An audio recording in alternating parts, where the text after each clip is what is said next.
À quoi bon la musique? À quoi bon la peinture? Qui aurait la folie de préférer Mozart à Monsieur Carrel? Et Michel-Ange à l'inventaire de la moutarde blanche? Il n'y a de vraiment beau que ce qui ne peut servir à rien. Tout ce qui est utile est laid. Théophile Gautier, préface de Madame de Maupin, 1880. Bonjour à toutes et à tous, bienvenue dans ce nouvel épisode consacré à l'art pour l'art. Je m'appelle Alice Pouillet et j'animerai cette émission avec Nathalie Garner-Roberts. Bonjour. Aujourd'hui, nous sommes ravis de vous retrouver pour poursuivre notre questionnement à propos de l'art pour l'art, en se demandant si cet absolu est encore possible aujourd'hui. Aujourd'hui, pour nous accompagner dans ce cheminement, nous recevons Blanche Sabat, aussi connue sous le nom de La Nuit Remue Paris sur Instagram. Illustratrice et militante féministe, Blanche, vous avez notamment réalisé le logo cette année du collectif Collage Féminicide Paris et tenu votre première expo solo à la Sisters Factory. Bonjour Blanche. Bonjour. Alors nous avons entendu tout à l'heure un extrait de la préface de Madame de Maupin, de Théophile Gautier. Que pensez-vous en quelques mots de cet adage « Tout ce qui est utile est laid » ? Alors moi, mais je pense qu'on le devine de par ma production, mais je suis évidemment pas du tout d'accord avec la citation de Théophile Gautier. Et je trouve ça... en fait, je trouve que dire que l'art est forcément inutile, c'est assez prétentieux. Je trouve ça assez snob, en fait, parce que ça sous-entend que ça ne peut être que pour des visées esthétiques, qu'on peut apprécier quelque chose. Déjà, ça sous-entend que tout ce qui est artistique est forcément beau, et je suis pas forcément d'accord avec ça. Mais en plus, qu'on ne peut apprécier l'art que parce qu'on a en fait une vocation d'esthète. Ça entretient le mythe de ce qui est de l'ordre du bon goût et de ce qui est de l'ordre de la vulgarité. Donc déjà, je trouve que c'est un discours un petit peu élitiste. Et d'un autre côté, je trouve que ça a été beaucoup démenti par beaucoup d'exemples au travers de l'histoire. L'art, à la base, il a une visée soit spirituelle, soit pédagogique. Par exemple, justement, il cite Michel-Ange, et ben, en fait, décorer les plafonds des églises ou faire des fresques monumentales dans des lieux de culte, c'était pour éduquer la population qui ne savait pas lire et dont le principal vecteur de connaissance des histoires et des mythologies étaient les images. Donc l'art de base, il a une utilité qui s'allie avec quelque chose de transcendant et d'esthétique. Et donc du coup, parler un peu comme le fait Oscar Wilde de la vanité de l'art, c'est une posture d'esthète pour moi. Et ça se défend dans certaines circonstances, mais c'est pas du tout un adage, je pense, dogmatique qu'il faudrait rendre général. Voilà. Sur votre site et aussi à travers vos œuvres, vous précisez que vos études, à la fois en histoire de l'art, comme vous venez de nous le prouver, et en sociologie, vous ont amené à faire le lien justement entre art et engagement. Est-ce que vous pouvez nous en dire un peu plus sur ce constat ? En fait, moi, quand je raconte des petites anecdotes que je décrypte, que je déconstruis pour faire une critique de la société, je pars d'abord de mon vécu. Mais j'ai envie d'avoir un message qui a une portée un petit peu plus universelle. Et du coup, l'étude de l'art et de comment... Donc moi, je suis féministe et du coup, mon engagement et ce que je dénonce porte beaucoup sur le thème de comment les femmes et minorités de genre sont perçues. Et non seulement voir qu'il y a un monopole du regard masculin dans l'art, alors que beaucoup de fois, ce sont les femmes qui sont représentées, c'est hyper intéressant et je pense que c'est quelque chose qu'il faut déconstruire. Et de l'autre côté, mes études de sociologie, elles me permettent de me rendre compte que mon expérience personnelle, elle n'est pas individuelle, mais en fait, elle est collective, elle est sociétale, et que ce que je dénonce, en fait, c'est systémique. Et donc, du coup, je pense que j'essaie d'allier mes connaissances académiques pour structurer mon propos et mieux le rendre en dessin. Et en fait, que mon dessin sorte de la sphère purement individuelle et soit plus pertinent. J'aime bien faire notamment de reprendre des peintures classiques, notamment le modèle de la Vénus, et en faire quelque chose de beaucoup plus décomplexé, d'en faire quelque chose fait par une femme mais qui s'adresse aux femmes, d'essayer de représenter une diversité des corps et des carnations qu'il n'y a pas dans l'art classique en général, quoi. Et de détourner en fait ces motifs qu'on connaît et de les rendre plus humains, plus comme nous, quoi. Alors, ce que vous dites, c'est très intéressant parce que dans notre épisode précédent, nous avons interviewé Harry Bellec, qui est journaliste au Monde, notamment au service culturel, et il nous a évoqué sa crainte de voir la critique de l'art brimée par des considérations morales. Est-ce que vous êtes d'accord avec ça ? Je pense que personne ne critique les considérations artistiques, on critique les artistes, ce qui est très différent. C'est-à-dire que par exemple, on a eu tout le débat à propos de Polanski cette année. Personne en fait n'a parlé de la création de Polanski, personne n'a parlé du film. On s'en fiche du film, on l'a pas vu. Et c'est pas une critique esthétique justement, c'est une critique éthique, mais sur l'éthique, pas de l'œuvre. On n'a pas dit ah l'œuvre est immorale, il faut la censurer. On a dit quelqu'un qui commet des crimes ne peut pas être encensé par les institutions culturelles. Et je pense qu'il y a une différence qui est fondamentale. On n'est pas en train de dire, on n'est pas en train de jouer les censeuses. Nous les féministes, on n'est pas en train de dire oh là là, comme le fait par exemple Instagram, soit dit en passant, ah il y a un téton, ah il y a un bout de fesse, mon Dieu, c'est scandaleux. Ça, ce serait être moralisateur et être puritain. Nous, ce qu'on dit, c'est des gens qui maltraitent des femmes ou des enfants ou qui sont des violeurs, qui ne le nient même pas. Doivent être mis en cause. Et par exemple, il y avait un documentaire sur Arte il n'y a pas longtemps qui reprenait cet argument un petit peu et qui disait où est l'art dans tout ça? Est-ce que vous voudriez qu'on décroche tous les tableaux du musée Schiele en Autriche, etc. Et alors non, moi je suis une très grande fan de la peinture de Schiele que je trouve magnifique. Par contre, je condamne hyper fermement ses actions. Et la différence de temporalité, c'est-à-dire que Schiele, il est mort, il ne fait plus de mal à personne et on peut apprécier ses peintures sans nuire à quiconque. Tandis que je pense qu'à l'époque, je sais pas moi, à la fin du 19e siècle ou au début 20e, s'il avait été question de soutenir ou de condamner une expo qui encense l'artiste Schiele qui peignait des petites filles nues mais qui a fait de la prison pour pédophilie, eh bien je pense que j'aurais été contre cette exposition. Et donc je pense qu'il faut faire une énorme différenciation entre les institutions culturelles laissent une totale impunité à des gens qui se comportent n'importe comment et on est en train de critiquer une œuvre d'art parce qu'on la juge immorale. Oui, tout est question de recontextualiser aussi de quoi on parle et pourquoi on en parle ainsi. Donc, comme vous l'avez dit, on voit que vous traitez beaucoup de sujets à travers vos illustrations, donc la vie quotidienne, l'amour, la maternité, la politique, l'actualité. Quels sont les sujets qui vous inspirent le plus et qui vous touchent le plus et pourquoi ? Qui m'inspire et qui me touche le plus, je pense que c'est comment les femmes sont perçues dans la société et les injonctions qui pèsent sur elles en général. Alors, ça peut paraître hyper large, mais en fait, un peu le point commun dans tout ce que vous avez cité là de mes dessins, ça va être genre le corps féminin et quel poids est-ce qu'il est obligé de porter, quel poids la société lui fait porter. Et donc, par exemple, j'ai fait une petite BD sur la non-représentation du clitoris. Donc, on a une négation totale du seul organe du corps humain qui est dédié uniquement au plaisir. Et ça, c'est loin d'être anodin. Par contre, tout ce qui est reproduction, on a beaucoup d'images de la reproduction, beaucoup d'images de la maternité. Mais ça ne s'accompagne pas non plus de structures qui permettraient de mener à bien une carrière qui est très chronophage et le fait d'élever ses enfants. Et donc, en fait, ce qui m'intéresse, c'est le double standard sur l'intimité des femmes et sur la perception sociale en fait, de leur corps et de leur rôle, et du rôle qui leur est assigné socialement. Et je trouve qu'il y a énormément de doubles standards que j'aime bien dénoncer. Et il y a beaucoup de mes BD qui tournent autour de ces contradictions, en fait, où on est soit trop dévêtue, soit trop couverte, soit on doit être libérée, mais attention, il faut pas non plus qu'on soit scandaleuse, sinon on devient des putes, il faut qu'on soit des bonnes mères, mais en même temps, il faut savoir s'affirmer et ne pas renoncer à sa carrière, parce que si on le fait, on est une femme au foyer, on est soumise, mais en même temps, le congé paternité, on veut pas trop en entendre parler. Tous ces trucs-là, en fait, qui se contredisent en permanence et qui font que être une femme aujourd'hui, c'est une équation impossible à résoudre.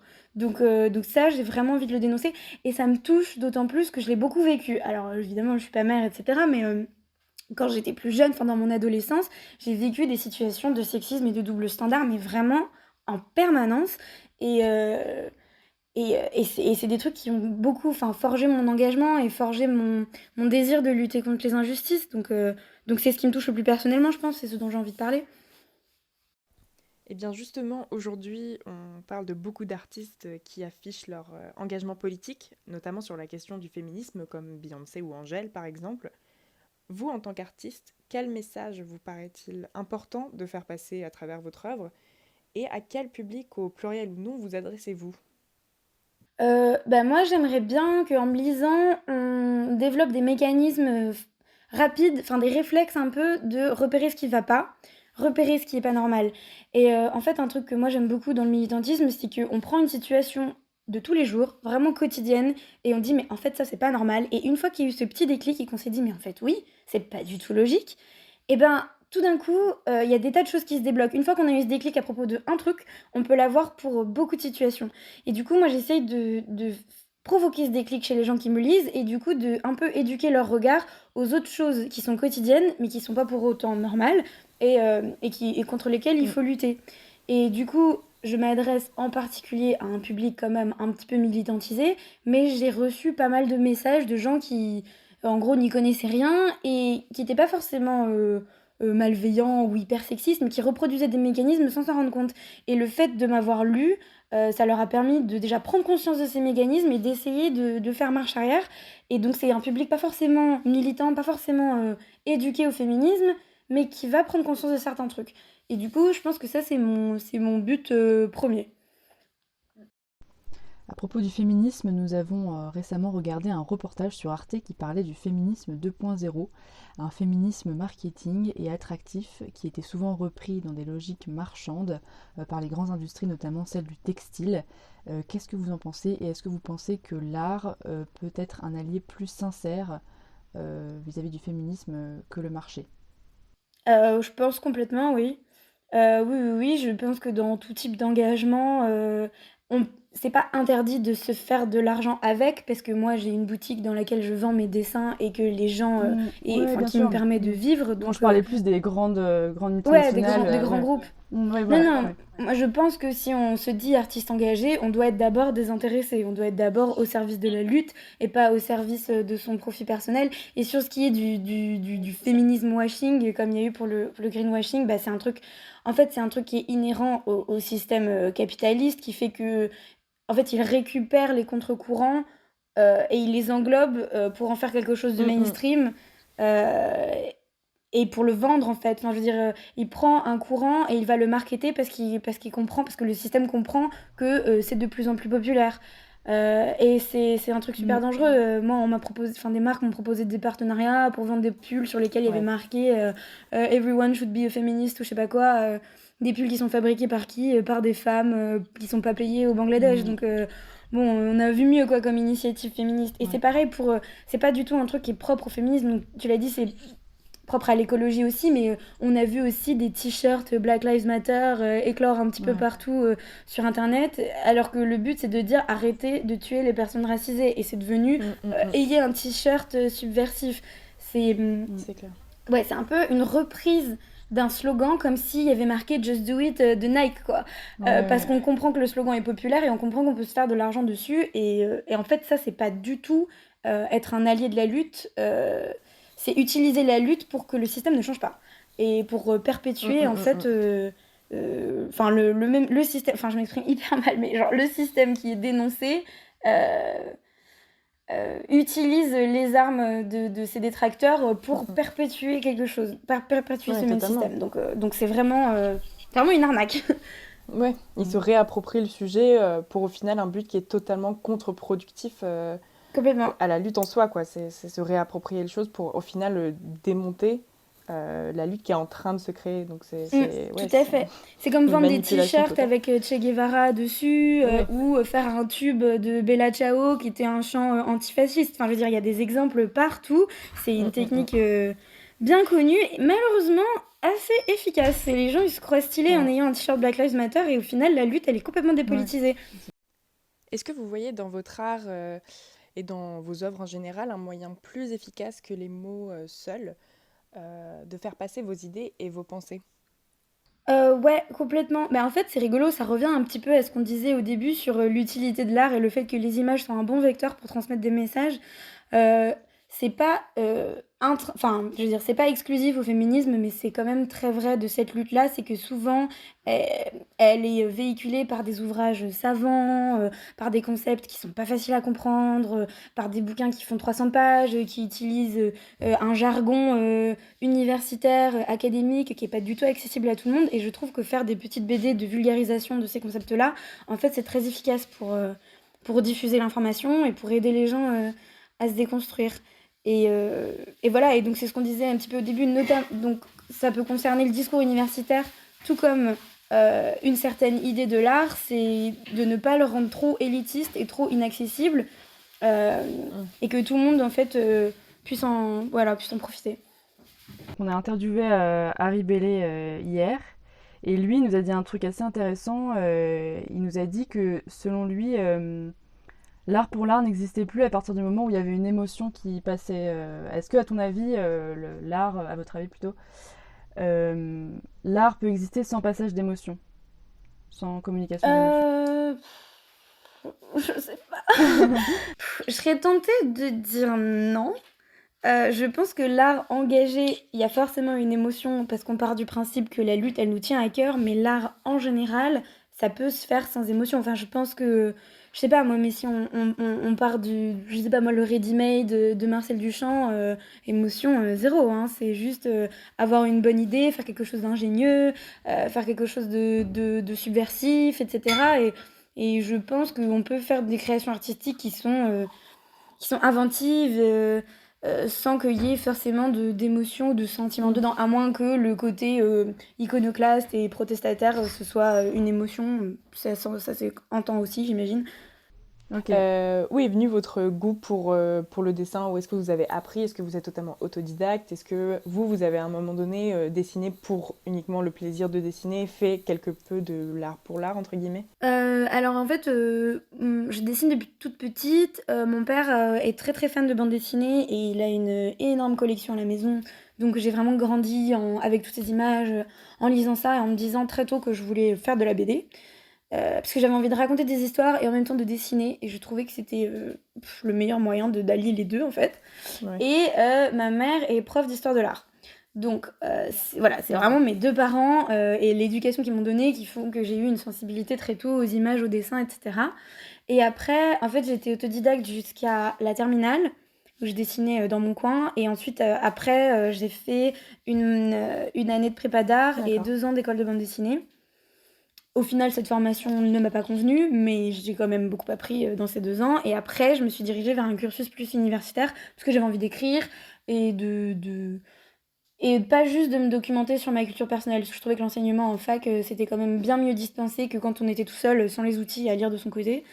Donc voilà, et donc du coup, j'ai fait art et sociologie ensuite. Merci beaucoup Blanche. Et d'ailleurs, quels sont vos prochains projets? Alors, j'ai un projet, j'ai 2 projets de bande dessinée, mais alors rien n'est sûr à 100%, du coup, je sais pas trop dans quelle mesure j'ai le droit d'en parler, mais en gros, je nourris un projet de roman graphique sur l'aventure des collèges Ok. contre les féminicides, euh, parce que j'ai énormément d'anecdotes et d'histoires que j'ai envie de raconter, ce que j'ai envie de faire entendre la voix de toutes ces personnes qui collent, et aussi parce que, comme on le disait, le mouvement il existe sur Instagram et un tout petit peu dans la presse, mais sinon il n'y a pas encore de vraies œuvres d'art quoi, qui parlent de ce mouvement, et j'ai envie de le communiquer au plus de monde possible, et je pense que la BD serait un bon moyen de faire ça. Et je suis aussi en train de de travailler sur un projet avec une autre illustratrice en collaboration du coup. Et on est en discussion avec notre éditrice en ce moment. Ça sortirait à l'automne prochain et ce serait un manuel de vulgarisation de concepts féministes Magnifique. et qui s'adresserait du coup à un public pas éduqué sur le sujet, mais curieux. Donc voilà. Ok, très beau projet. Ça me fait penser à une autre bande dessinée que j'ai lue récemment qui a été dessinée par Raphaël Macaron qui s'appelle Les Terrestres et qui est clairement justement la vulgarisation un peu sur le sujet de l'effondrement et de l'écologie. Donc c'est finalement quelque chose qui se fait et moi j'ai trouvé ça vraiment super bien fait à travers les dessins, les bandes dessinées. Enfin c'était hyper accessible et vraiment top. Donc je pense que c'est un projet qui va très bien fonctionner. Ah bah c'est le but, on espère. D'ailleurs, en parlant de ces collages qui fleurissent un peu partout dans Paris et qui me provoquent en tout cas personnellement une très vive émotion, que pouvez-vous en dire? Pensez-vous qu'il s'agit d'art à part entière? Alors pour moi, oui. Pour moi, ça relève de la performance. C'est une performance artistique engagée. Et je trouve ça chouette parce qu'en fait, non seulement en elle-même, l'action de coller, elle est hyper intéressante à analyser. Et en même temps, elle a donné lieu à l'éclosion de nouvelles formes d'art. Les photographies de collage, c'est un truc qui s'est énormément popularisé et qui est devenu une forme d'art à part entière, de vecteurs d'images super puissantes. Moi, je fais des BD du coup sur les collages et des petits dessins qui mettent ça en scène. Et certaines photos que j'avais trouvées super intéressantes au tout début du mouvement, c'est quand les coloreuses avaient collé sur la pyramide du Louvre. Donc déjà, il faut imaginer le courage et la préparation de cette action. Et elles ont collé aux femmes assassinées, la patrie indifférente, sur la pyramide du Louvre. Et je trouve que la superposition de cet art consacré, le Louvre, au rayonnement international hyper connu, et de cet art encore inconnu à l'époque, anonyme et complètement illégal, était hyper intéressante. Et de coller sur un symbole aussi patriotique, on va dire emblématique de la France que la pyramide du Louvre, et de dire la patrie est indifférente au crime qu'on dénonce, tellement indifférente qu'on a besoin de le coller littéralement sur une œuvre d'art pour que les gens en prennent conscience, j'avais trouvé ça vraiment hyper intéressant. Eh bien, je n'ai pas de meilleure image en tête sur laquelle finir cet épisode. Merci beaucoup, Blanche Sabat, d'avoir accepté de participer à notre émission. Avec plaisir. On vous souhaite tout simplement le meilleur pour votre projet et on espère vous recroiser très bientôt. Au revoir, Blanche. L'art pour l'art. L'art pour l'art. Pour l'art. L'art pour l'art, le podcast qui s'interroge sur la place de l'art engagé aujourd'hui.